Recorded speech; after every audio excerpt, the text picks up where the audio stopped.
Sound an.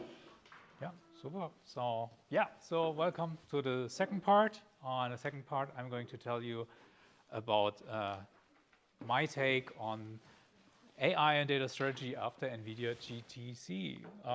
So short introduction to myself. Apart from liking to organize community events, I'm actually working as an AI and data strategy consultant, and not only consultant, also implementation, not just like nice slides, also like super auslöffeln, how we say in German. And that's, yeah, so this is what I do from like my other work.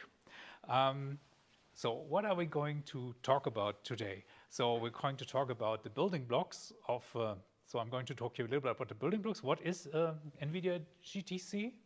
Who heard about the conference? Okay, yeah, so I will do a little bit more. Like a few people heard about the conference. What is this? So the building blocks, or what is NVIDIA GTC?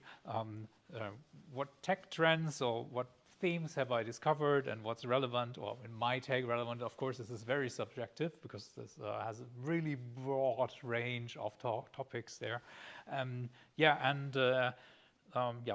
going to give you some insights, my takes on the ecosystem. And of course, since it was a lot of count to grabber, an analysis of 587 recorded sessions later on.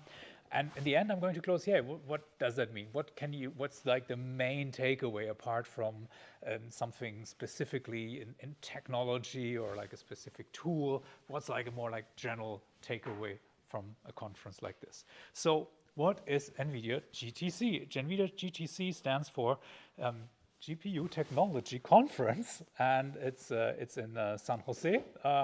San Jose is located at the end of the Silicon Valley, in the San Francisco Bay Area, where basically everyone else is, from Apple to Meta and many other companies. Adobe is also in San Jose. And it's NVIDIA's flagship conference. And what do you think would happen at an NVIDIA conference? Like, just like, what would it be the first thing, apart from AI, would you think about? Like, any? Just scream it out. Huh? Graphic cards, yeah, but something else like gaming. And what is it not at GTC? Zero gaming, nothing. I was really quite surprised. Nothing about gaming. It's a really big conference. There are like 17,000 attendees there, and the keynote is even bigger. It has 25,000 attendees, and they actually moved that to ice hockey stadium. From the SIP Center in San Jose. In total, there were 1,100 sessions, and the sessions mean there's talks, like technical talks about NVIDIA tools, of course also like talks from NVIDIA partners, which I say, okay, probably like product talks, like introducing their products, like sales talks. There's also tutorials and all the workshops. Then there's also an exhibition, which you probably don't expect from a conference. I didn't. And panels and many famous people walking around on these panels. And zero gaming. Oh yeah, that was a spoiler actually. So why did I go there? I just have to make it a little bit bigger so I can read it. Yeah. So actually, I was just interested. There's so much drive and technology nowadays. You basically, if you basically go one year on a sabbatical without internet and tech updates, you will probably lost the year you come back. So all the innovation is at high speed, and I just think, okay, maybe I have a little fatigue from doing AI on bad data, so I decided I will stop that. But I was interested, okay, where is like a new technology innovation going on? And of course, the NVIDIA conference caught my eye because NVIDIA is like a technology leader with their graphic cards and AI innovation and everything. I said, okay, and I know there are in many industries, said, okay, this is a really good place to go to get an oversight what's going on. Because as you know, I'm really deep invested in the Python community, which is a bubble as well. So I said, okay, let's go out of the bubble, go to something really different. And yeah, why not go to San Jose? That sounded like really great. And I wanted to see what can I learn like from really practical AI in implementation insights. And I think the best way is always like to go somewhere and to look at it, maybe touch it, and not just like what people post on LinkedIn. I mean, on LinkedIn, we see like Elon Musk with humanoid robots and all the aftermath, that a lot of was fake. And so I said, okay, I really want to get better understanding where do we stand? Yeah, because yeah, you cannot really believe the internet on that, right? So yeah, so the topics at the conference is like I just like cluster a little bit, like it's AI models and the intelligent systems. It's a lot of AI infrastructure. If you work in software or in research, you probably don't see. Maybe Hesh and I knows more because you have 24, 22, 42, 43 and all that stuff, like massive infrastructure and acceleration. Simulation and robotics, and this is also aligned on purpose here. And of course, developer tools, ecosystem, because NVIDIA is not only building hardware, they move more and more into building cloud services and stuff like that. And of course, applied AI and the impact. Yeah, so have you had any input before or like read in the newspaper about the keynote from the conference from Jensen Huang? 1, yeah, 2, 3. Okay, so I just want to talk, we'll talk a little bit more about that. So the first part I want to talk about like which session. We have sessions, we have talks, NVIDIA tech talks, tutorials, I mentioned before. We have trainings all day. We have keynote, we have panels. We also have like fireside chats. For example, Jan LeCun was also around for a fireside chat, and of course also networking events. And yeah, this is just like me attending an agent tutorial actually. Yeah, so and yeah, there's a keynote. The keynote, of course, is given by the CEO Jensen Huang. The keynote, of course, is yeah, it's for major announcements. It has impact on stock market prices, and it's of course like to lay out NVIDIA's vision and roadmap, and yeah, 25,000 people in a stadium. And there's also like the exhibition, which I didn't expect, or I wasn't like something I'm not so interested, because this is like you're interested in robots or you're interested in services, and there you can connect with like the suppliers and partners, and basically everybody was there, all the big players were there, and yeah, showing what they do. Also like a few German startups were there, and yeah. So let me first talk a little bit about the sessions and the tutorials. So we are like a very Python correlated community. So the first question is, where do we stand with Python with NVIDIA? Because we use Python, we have PyTorch, but you know, like CPU and everything, you probably would expect more C. But actually my learning was Python is a key language at NVIDIA. And they even extending the whole Python ecosystem and building like Python interfaces to do stuff with GPUs and extend the native support even further. This is just like a fun plot I did. So actually I just, what did I do? Because I said, okay, there's so many sessions. When I was at the conference, I knew, oh, I'm going to 2 weeks after, I'm going to give a talk. So my first idea was, yeah, I attend like sessions I'm interested in, and then I'm here and tell you about it. But then at the conference, I realized there's so many sessions. This is just like too much ground to cover. And I'm just trying to say, hey, how can I broaden my research? So this is actually the first peek in the research, because actually I decided more than half of the sessions were recorded. So I scraped the videos, I had them transcribed, and we're going to look at some stats here from the transcription. So this is actually the statistic we here see. How often is, this is like the top 20 of the sessions where the word Python was mentioned. And if you really want to see a talk with that mentions like 70 times Python, you should definitely go to new features and beyond. Yeah, you have a talk of like probably 45 minutes, and there's more than once a minute you will hear Python. Yeah, that's something. Yeah, there's also like really cool tutorials. Also, like there was like if you're in CUDA programming and Python, there was also like a really great tutorial at PyData London from NVIDIA people, which is already available on YouTube, by the way, if you look at it. Yeah, so Python, we're all good. Yeah, we don't have to go to learn Swift or Rust or anything. So if you know Python, we're all set up for NVIDIA for now.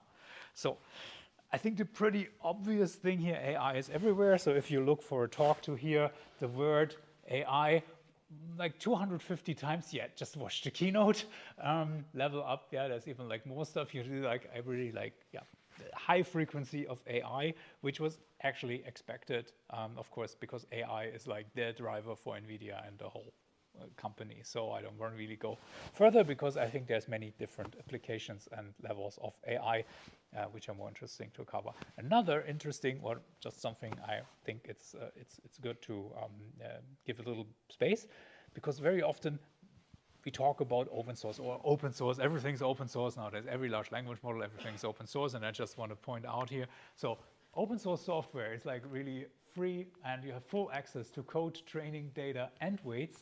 The open source models are not as open source, like they you have like also mostly open, yeah, but they don't meet all criteria.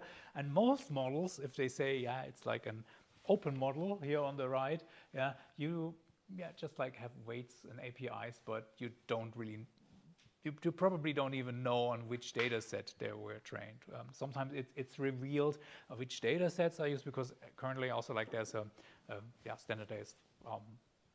standardized set of data set everybody learns on, and some are like really well curated. So this was the other nice thing. There was I was attending one talk, and somebody got really a lot of praise. I couldn't remember the name, but he was basically the person who is like a genius creating good data sets for AI training, because still the main message, apart from all the fancy tech, everything here, yeah, it's the same formula, like bad data in, bad predictions out, or bad inference now. Yeah, don't say prediction anymore. Inference is the new word. No, I'm just kidding. So agents. So I think that's like the I unfortunately didn't run the stats on that. Agents, of course, was also agents everywhere. Agents for everything. But I think the main takeaway here is agents are not defined just like as software agents or large language model based. And so everything is basically an agent. Like a car can be an agent, a robot can be an agent.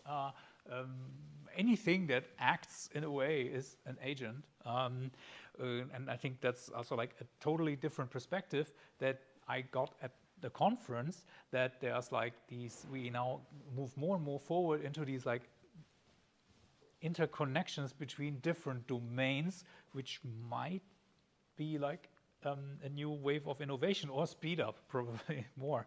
So what else do we have? You see, for example, you have virtual reality or augmented reality. There was a talk from BMW, and BMW has, this is a battery plant from BMW, and they have a digital clone or digital twin of the battery manufacturing. They build it, and they have like, I think 6 of these plants all around the world. Not every plant is like the same, or factories like the same plant. No, it's a factory, sorry. It's not a power plant. The factories, they are very similar, and they basically can talk to colleagues across the world. Hey, what's different? How do you do this? And then they show the simulation. This is also not a new concept, because yeah, Industry 4.0, digital twin. So basically, this is something you probably think we know that in Germany already, and we basically got tired about it, because I think the whole Industry 4.0 digital twin has more than 10 years history. But you see, like on the short term, you have high expectation, nothing happens, but you see basically, yeah, it's moving.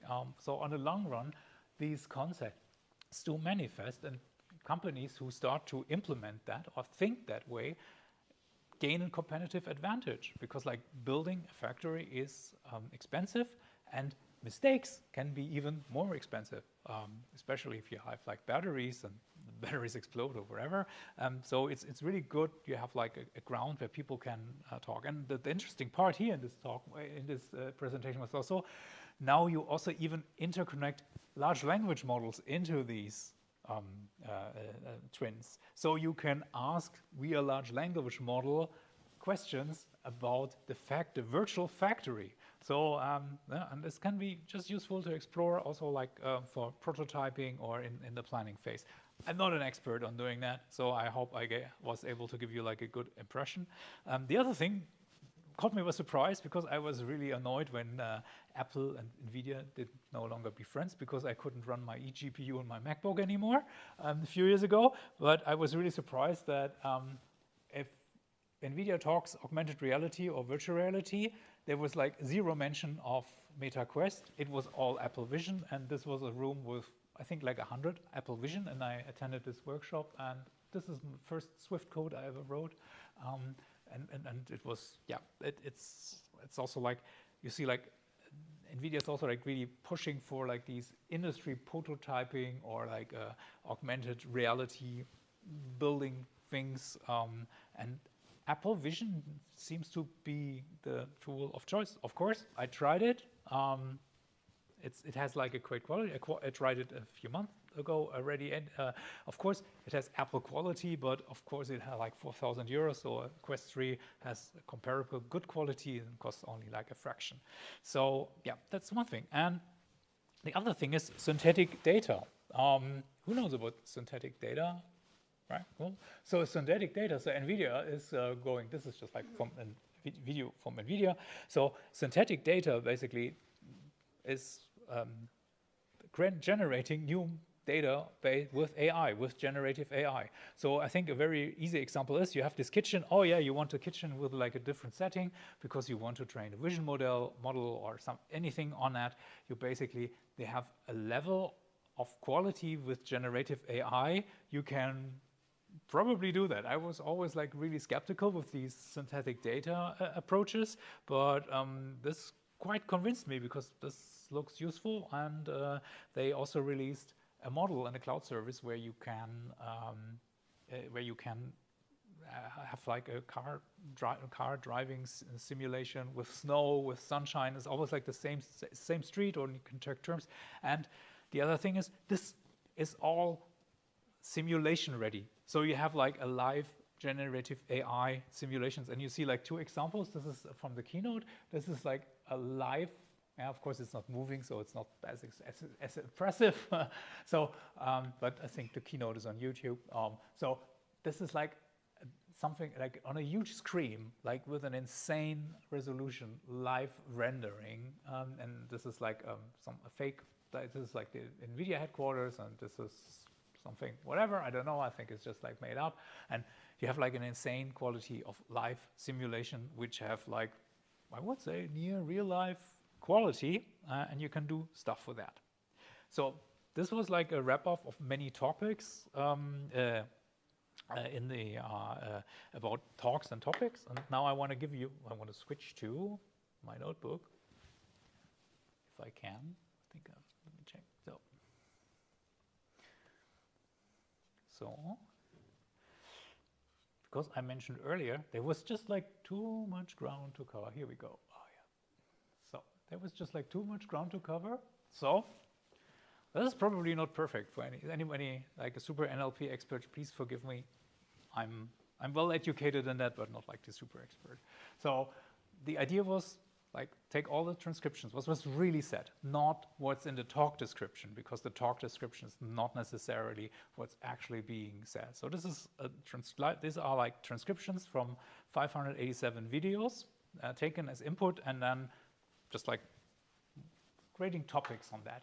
And what can we learn from that? I think we can just like look at the clusters. So this is just like, let's start with like a triple cluster. You see like stuff like cool gray warp. I hope you can read it. You see like there's already like biology, patient, vehicle. Okay, this is probably like 3 is probably yeah. Let's go for more clusters, and let's probably like go to 5 clusters. So how do 5 clusters work? And to make it a little bit more, I think, yes, I can move it up a bit. Yeah, and so this is like 5 clusters. So basically, you already see we have like 2 clusters here. We have here. I think this is robotics, probably. Yeah, redefined data centers is like far apart from everything. Data centers, application optimization. This is like really hardware stuff. And then I think this is these are talks like foundation models in biology. You have like life sciences, biology, which are here. But you also see like a huge overlap, or like where like clusters are really close at each other. And over here, I usually don't really like word clouds, but I think that's the first time I really like word clouds. And you see, like these are like the most mentioned words in the clusters. So you have holoscan surgery, warehouse construction, fraud, blueprints, and so on, and molecule biology patients. So you don't only see like the business applications and simulation. You see there's also like a lot of research related stuff. So let's go a little bit further, maybe like 7, and okay, you won't see all the, yeah, so yeah, let's probably, yeah, I think that's good enough. So, and these are like, it's like a cluster. If you like say, okay, how does everything align in 7 clusters, you get like a little bit different insights. You see there's a lot around going like with vehicles, patient, drug, molecules. You see like there's a huge life science part here. Then, of course, warehouse, digital twins, building. Also, this is hardware related, I guess. But you also see, but I also saw like, I don't know why DeepSeek is here, but also like if you do run different clustering, DeepSeek was also like something which was very often mentioned in the talks. And yeah, signal speech and stuff like that. So this is, yeah, I think it gives a good impression. Let's see, like 10 clusters. You will see you have like 3 or 2 clusters which are not like basically all in the center. And I think what's the main takeaway from this? My takeaway from this is all very interconnected. So that's why it's very close by. So I really see a huge overlap and exchange between these topics, which is probably new, because usually you go, you become a data scientist. You go to a company, like to your employer, and you do data science analysis, often on business data, or you work on different on some stuff, or you go to, yes, I go to CAD and I build models. But more and more we see basically, if you plan stuff in CAD software, yeah, you need to know about AI now as well, because more and more stuff interlinks, and also biology research interlinks. I think also like the Nobel Prize and everything what was going on there with Google DeepMind and their research with AlphaFold. You see, like it's really everywhere, and things you need like interdisciplinary thinking, because nobody is like. I don't know. And anyone who knows like biology, genomes, is an expert on reinforcement learning, and also like running the hard and software for reinforcement learning at that scale. So you really need to think differently than beforehand. It's not just like, yeah, I'm working on numbers. Oh, yeah, I'm just working on data. You basically, yeah, you do that as well, but you need an understanding of AI. You need to have an understanding of the different flavors of AI. It's a big difference if it's large language model or if it's reinforcement learning and stuff like that, and text generation, speech recognition. There's so many things that now start to intermix and interact with each other, which I think is the amazing part in that. And I think that's my key takeaway here. So we're going back to the slides, which I can just like do like, hello. So, yeah. So, and okay, now some parts that were covered in the keynote. This is the keynote actually. It's at the stadium, and you see like 25,000 people. It's crazy. I was lucky, I got a really good spot here. It's not always bad to be late. And let me just highlight some stuff that was presented at the keynote or relevant. So first part, like the keynote, he gave the keynote without prompter. It was not like one of these clean Apple presentations. So I really had the impression it's a CEO who still knows his stuff and what they built. And it was, yeah, he was just like talking. Of course, it's a CEO keynote, so of course I don't want to romanticize. It's also really important for NVIDIA and investors and whatever, stock market. But they basically, one thing was, he said, like, there's now 3 times of scaling laws, 3 types of scaling laws. Sorry, I think probably it's not really good to see from the back. Let me read it. So 3 types of scaling laws. Of course, you have like the hardware scaling, you have the prediction scaling laws, and the training scaling laws, and inference scaling laws, which is a bit different when you just know about Moore's law. So we have different challenges with AI and where we apply what or where we need to build what. And yeah, and of course, like, yeah, NVIDIA is everywhere, just like skip that. This is also like how he envisions like the evolution here. Like we have 2012 AlexNet. Who knows AlexNet? Yes, everyone. AlexNet, yeah, 2012. Then we have perception AI, generative AI, now agentic AI, of course. And the next step is physical AI. Of course, this is a roadmap. This is a vision. This is not written in stone, my take, but I think it's a possible future.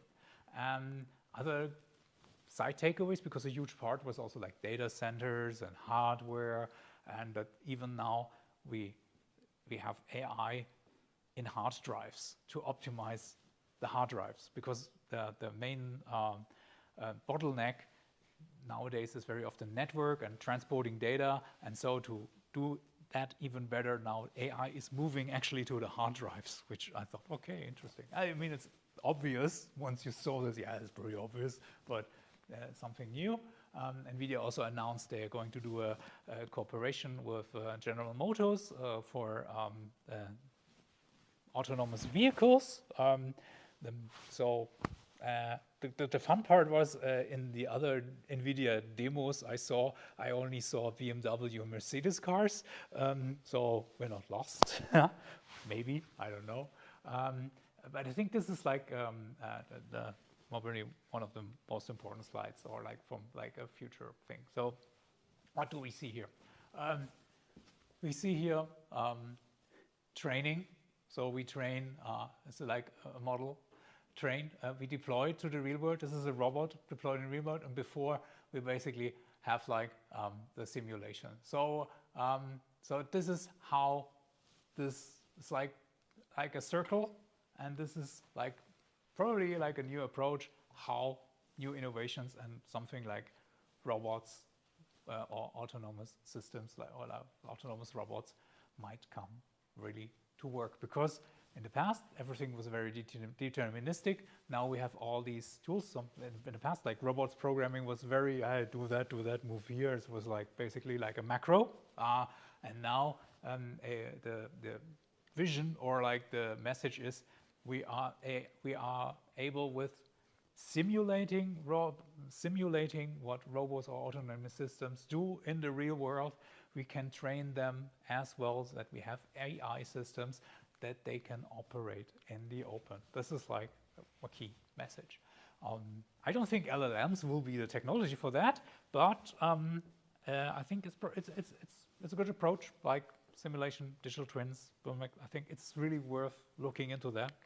The fun part, I already said, like he's like quite a real guy, and also like 3 things really didn't work in the keynote. And one thing, he presented a new data cable here, which has like 16 terabits of, yeah, I don't know, I'm not in networks, but it's insanely fast, and it solves again bottlenecks, the bottleneck of transporting data between GPUs, CPUs, and wherever in data centers. And the fun part is, it was like a little bit messed up, and he was just like there and relaxed, oh, it's messed up, and I'm just like that. And so he could present it in a way, which was nice to see. And the other thing here is, they also released an open model for training robots. It's called Groot N1.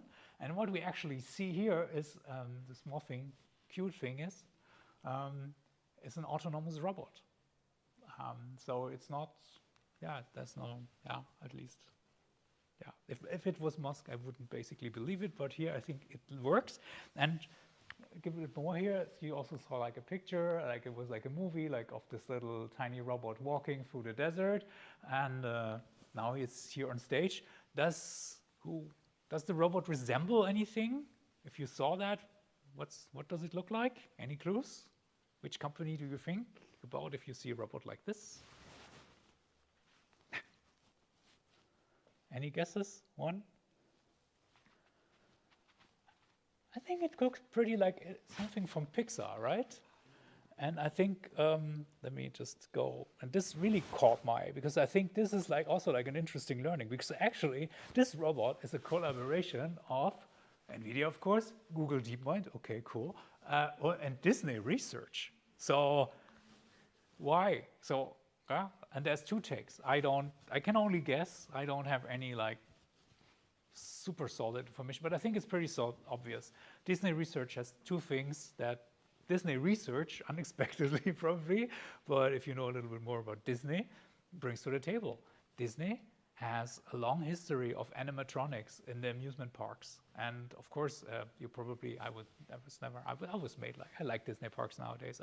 Usually I was not so pro Disney, but the thing is they do really good engineering in these amusement parks, and they are very innovative there. Even if it's just for amusement, they built like over the years, and especially in the early days, like 50s, 60s, they built like really great animatronics. So they have like a knowledge there. The other knowledge here is, of course, Pixar. Disney acquired Pixar, and Pixar does the movies. What is a Pixar movie? Yeah, it's generated. It has physical models, and probably the physical models built for Pixar movies might be of interest here for training such a cute robot. But that's just a guess, but I think that was basically my main message here is, hey, you have to think out of the box. You might find different allies or companies with totally different expertise that bring in a scenario like this something to the table, and I think that's quite amazing. I like out of the box and breaking things and thinking interdisciplinary, and I think this is a brilliant example. One more thing about data centers. So they shrunk data centers, so this is a lot of CPUs, a lot of fast memory. It's now shrinking. Everything is basic. I think it's like factor of 3 smaller than the current systems. Basically, the key message was don't buy the current systems, wait until next year. As far as I remember, it consumes like one of these consumes like 1 megawatt of energy and has insane GPU power. It's quite, it's crazy. But message is, okay, the machine here is, or this rack is way more efficient than the ones we sell nowadays. So buy these, even if they're more expensive, because you will save on the energy costs, because they are way more efficient. And if you want to see how does it look in real life, I took a photo from the exhibition. This is, if you compare it, this is like the size of a rack in human context, if have humans do that. So it's not really bad. It's like this Hessian AI roll up. Yes, it's quite insane how much tech you can put in there. I think it's like 1 million parts in this, and it's something you say, okay, I don't really have much interest in data set and something like that, but it looks like a great piece of engineering, actually. Of course, the other nice thing, which was already announced, or basically it just got renamed here, is the NVIDIA DGX station. So what's the DGX? This is like this tiny box here, and it has 128 gigabytes of VRAM, and it's $4,000. I don't know about it has also teraflops or so. So it's really a powerful machine you can put on your desktop, and also like you see like the vision here. It's not like, this is not the replacement for your computer. This is basically your local assistant computer. So you can have your local AI assistants on your local computers next to your desktop. This is how I read this. And there's also like another one, a bigger development machine, which you can also just put under your desk, and it makes sense because financial services, for example, have a really hard time to move stuff to the cloud, to move data to the cloud, because they're highly regulated, and then there's like totally different security measurements they have to take, and they are very complicated, and it's really expensive. So having like a huge machine under your desk on premise is a really good solution, and you see this becomes even more a good solution now with like even more power. And I really enjoyed seeing Lan Yikun for the first time in real life because I really like what he says. For example, this is the good part. He's there and he does not believe LLM is going to lead us anywhere further. He thinks LLMs are the wrong approach to AI. So his approach is more we have to look into energy functions. Also, like I think he gave a really interesting talk at the AI summit or something in Paris recently, where he explains like his vision how AI can really work. So yeah, that was really nice. It's also very good to see, although agentic AI and LLMs, he is not really like a big favor of that. He still can talk at the conference, which is nice. And then a little bit the conference experience, my take was it was just like too many people. And basically, if you could we say like, what could be one word for the conference? Yeah, queuing. You actually see the queues here for the tutorials. And I took this when I left for the lunch break. These were like the queues for the tutorials that start in like 1.5 hours. So that was really badly managed. So NVIDIA could do a better job with all the fancy AI stuff, like organizing that, because like queuing up that you probably can enter a room is probably, a waste of people's life, and we have technology to solve it. So the other thing is, of course, humanoid robots. So there was this humanoid robot. If we are a little quiet, maybe you can hear a bit. It's also transcribed. I took a video. Oh, how stupid is it? Hey, what can you do for me? I can help you with information about the GTC event, give directions, or just chat if you want. Oh, that's awesome. What can I... Can you tell me why it's so troublesome to sign up bit for frustrated. the trainings and all these queues? I think that's pretty badly organized. What do you think? I'm sorry to hear it's been a hassle. Organizing big events like this can be complex, but your feedback is important and can help improve things for future events. But didn't you use AI to do this event better? Absolutely. AI can definitely help streamline event management. Okay, stop that. It's like super generic, blah, blah, blah. And also if you see like, it's just like, okay, I have a humanoid robot, have it talk and just like move hands randomly and typing. So not convincing. Also like another learning was like all these humanoid robots, actually, it doesn't really seems to be a thing in the real manufacturers, but the human robots drive the attentions to bring the customers in to sell the robots that actually already work. And so we see other robots at the conference. See like this, like a classical like setup, like or like something we've seen beforehand. And there's also like operation going on. I wasn't really sure if I would want to be operated by that thing, and that looked a bit scary here. Yeah, but you see, there's definitely stuff going on. I think that one was like interesting one.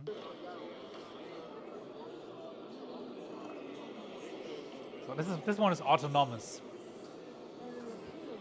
Autonomous.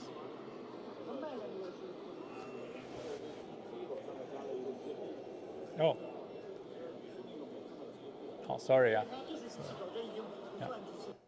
Yeah, so it delivers. Oh, I picked the one. Anyway, you can see this autonomous, but I think it has a really clever design because it's like really shaking stumble, but it brings a lot of stability by being so. Like this has like a really nice design.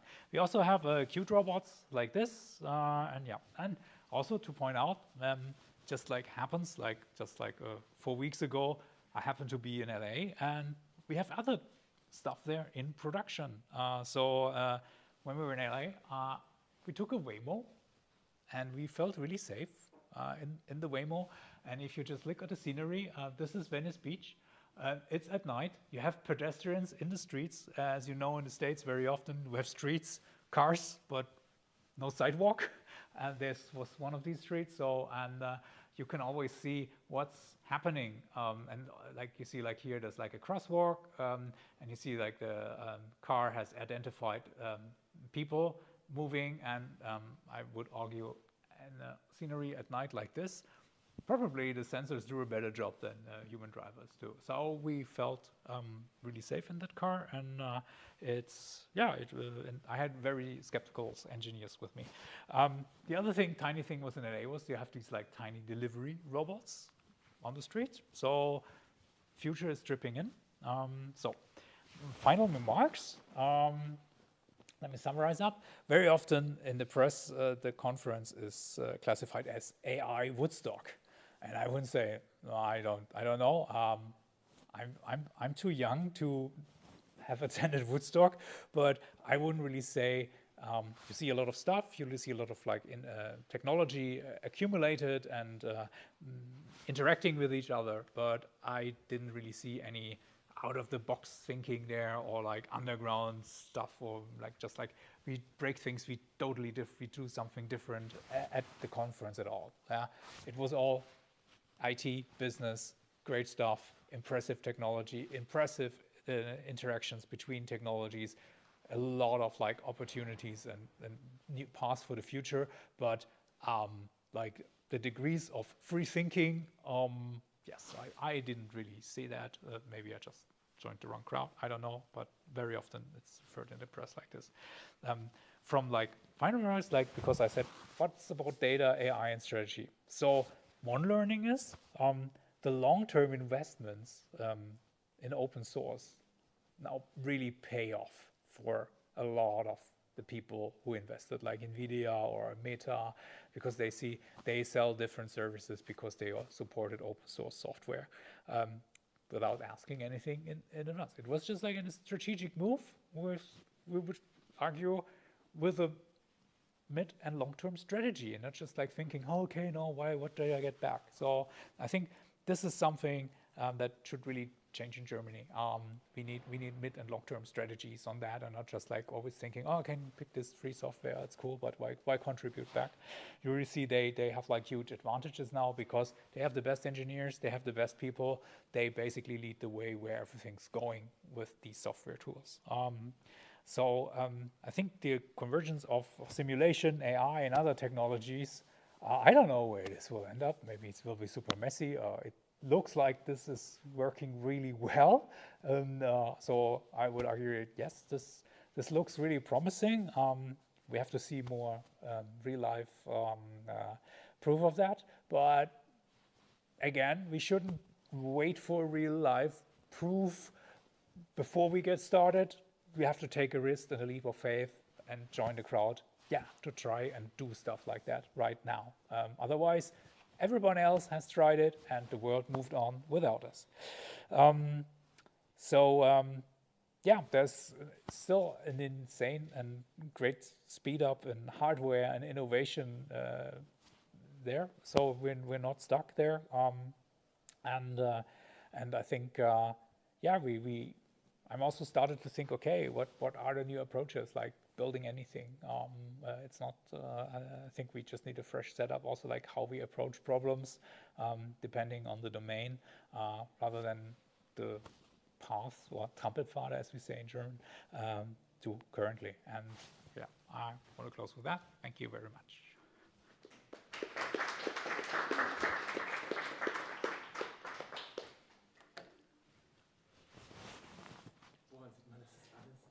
Das ist ein Licht.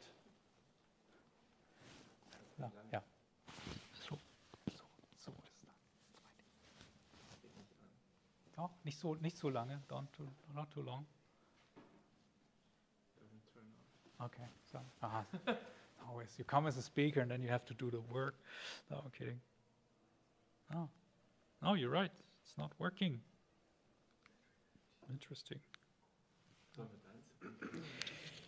Oh, now it's working. Magic.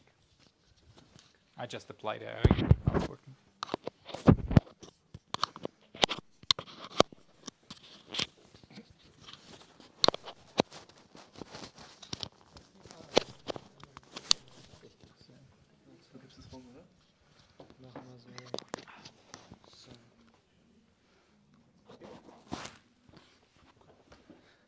Yeah, so thank you for the talk. It was very interesting.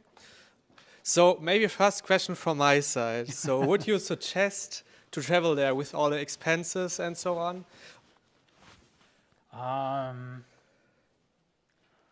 Yes and no. Because the content is, a lot of the content is accessible. So NVIDIA sent a newsletter yesterday. Hey, you have like a ticket. You have like access to all the recordings before they will be released on March 27. And I think that's just today, so it was a really helpful email. So the talks, I think, yeah, Pacific time, so I think they should be available now. So a lot of the stuff is accessible. A huge part is probably not interesting because like I don't buy data centers for billions and go to a conference to make business. I think it's good to see different angles. Of technologies. What I really missed was like a collaborative and open culture as we see in the Python community. That's what I really missed because like it was really hard. So you don't really. There's probably a little small talk somewhere, but that you see you need new people and have like this interchange of knowledge that I didn't really see that happen anywhere. Also, like quite frustrating. It's probably like 3-5% female attendees, which is also like different Python communities. Like in Darmstadt, we have 30% female speakers and probably 25% female attendees. I mean, like San Francisco, you can always come. LA is even better. LA has great art museums, Disneyland, Universal. It's not too far. So I don't know, I have mixed feelings. So I don't regret at all going there. But of course, going there is an investment. A ticket to attend is like $2,000. And yeah, of course, you have to travel there. And you have to book early to find an affordable hotel. Because of course you see there's business and companies with like deeper pockets and different thinking and budgets. So. Okay, yeah, thank you. Then you also answer a follow-up question because I asked myself, does it make sense to come there to meet new people? Because like if you will visit like PyCon, you will realize how fast you will learn and connect with new people there. So I think that's really special to PyCon DE. So I highly recommend that.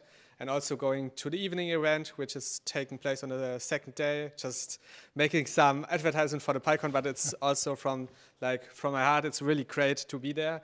And yeah, if you already said, so from a connecting perspective, you don't want to recommend it.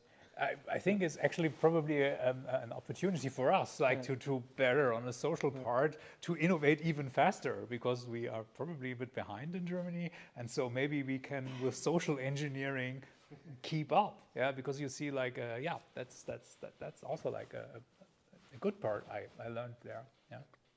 Sounds good. Yeah. So, are there any questions from your side? Raise your hands. Perfect. I come to you.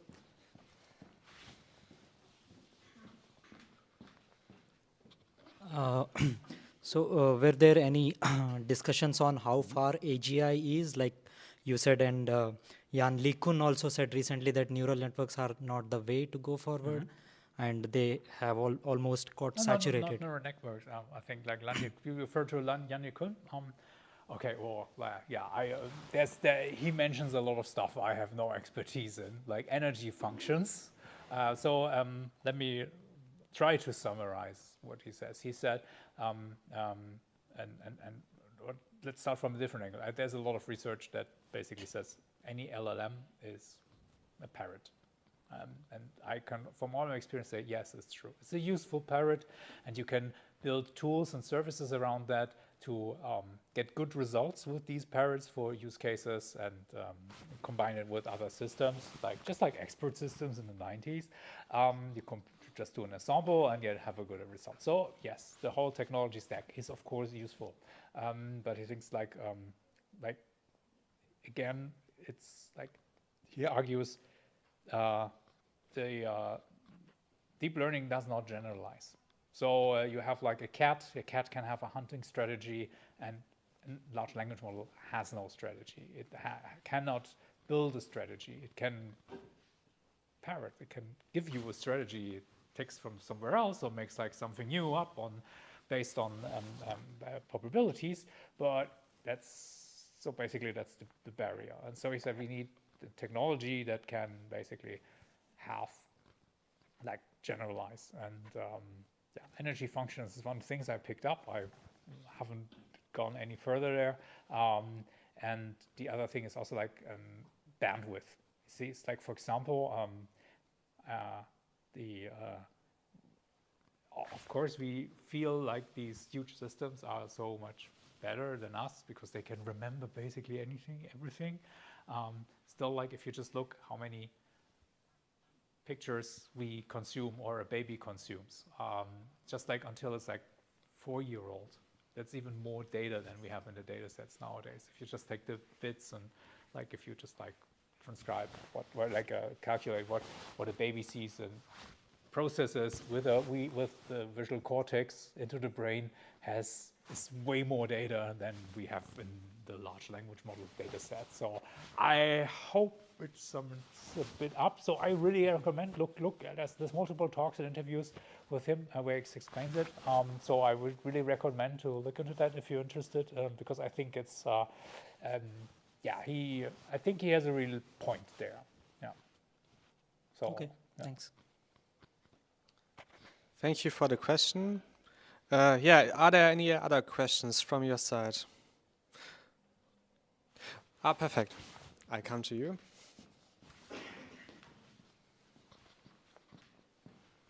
Ich gebe gerade einen Talk. Danke. So thanks for the talk. If there's one recording from the conference which you would recommend to watch, which would it be? Oh, interesting. Actually my statistical analysis is not that far. I can really say that. So actually, I don't think there's like the single one. I think it's just like my recommendation is just pick stuff that you think is interesting. So there's not like the single talk, but also it depends what you work. So if you're like, hey, I need to learn better how I can do CUDA with Python, go to Terry Farrell. I don't know I forgot his last name. There's great stuff out there. Yeah. So, but I don't have like the specific. Also, the keynote is worth watching. It's like 2 hours long. Of course, it's on YouTube. You can also like fast forward on parts that are not as interesting. But yeah, that's I haven't found the perfect talk yet. Also, disclaimer: I haven't watched these 587 videos yet. So, because actually I'm just trying to build a strategy myself with the mind transcripts to find pointers which talks should I watch first, like from the ones I haven't seen.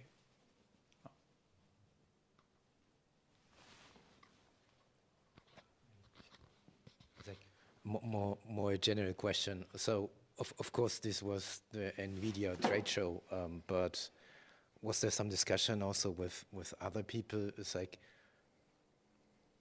in general, like for the Python community or company and so on. It's like was the discussion about with people participating there? Also, okay, everyone should get NVIDIA hardware, and I mean also like with the Chinese models out there, I mean, they do things different. I mean, you don't need an NVIDIA. And was this part of some of the discussions you followed there? And what's your take on it? So actually, I think, yeah, I think everything is moving fast. And I think it's good that we have competition because NVIDIA still controls 80% of the market. So competition is good. You also see every company like they're all working on similar technology.